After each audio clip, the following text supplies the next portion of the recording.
Oh, it's Mark from Custom Cruisers. Okay, here we are. Big twin early bottom end gasket set. This is for rebuilding your cases, etc. Obviously, you need some sealer.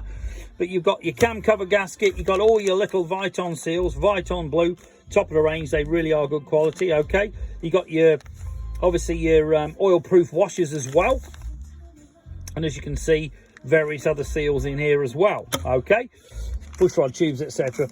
Now, this particular set here, as you can see, this here, you've got your crank seal, you got your cam seal, more O-rings, and all your oil pump seals and your lifter block seals, okay? So basically, if you want to strip your motor down, this is an early one. We've also got them for late bikes and top end kits. You know, this is a top end kit.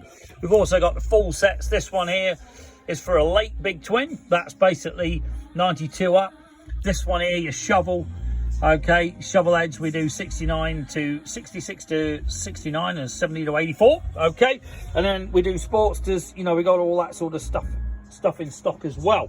So if you want some great quality gear and you want, or even if you want your motor rebuilding, give us a call. It's 01773835666, customcruisers.com, or the new site customcruisers.eu. Thank you. Stay safe.